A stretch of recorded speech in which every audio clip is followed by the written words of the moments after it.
Well, let's take a look at the first thing here, the Fender logo, which you can go online and get these things all the time to put on a sticker. I could even make my own fake guitar. Plus, the patent number, that doesn't even come up.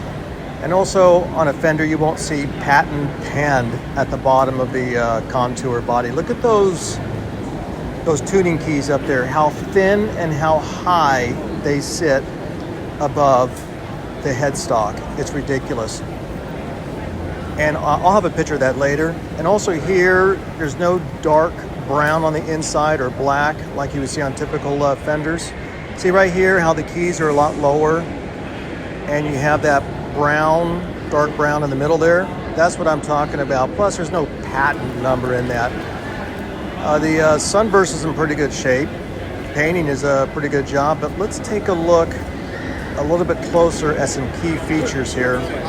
One of them mainly is going to be the bridge, which look how crooked those springs are and how they're using these little things to balance. Let's take a look at a real bridge. There we go.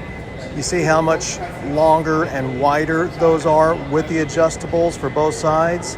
That is an actual Fender bridge. This is not. So that's what I'm referring to.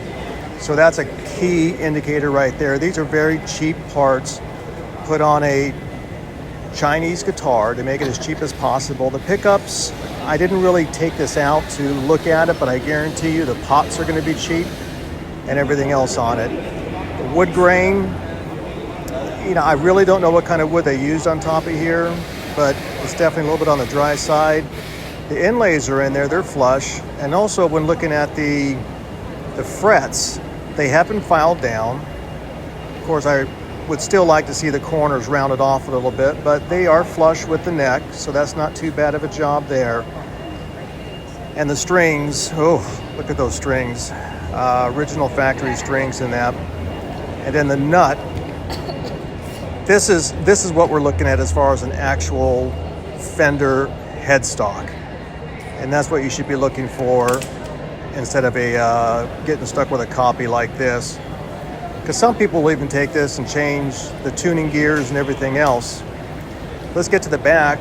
The Fender plate back here and the screws are not what I would consider true. This is a true black paint. You can see the stickers up there as well. It's in a Corona, California Fender.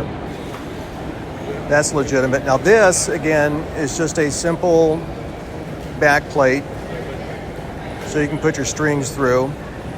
An actual back plate is going to be looking very similar, but look at the left-hand side. You see that one screw hole that's a little bit lower than the other side?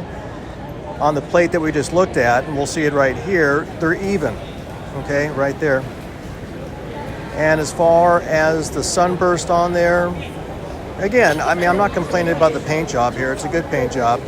What are your thoughts on the workmanship? Let me know in the comments. Okay, I get it. It's a copy. But how does it sound?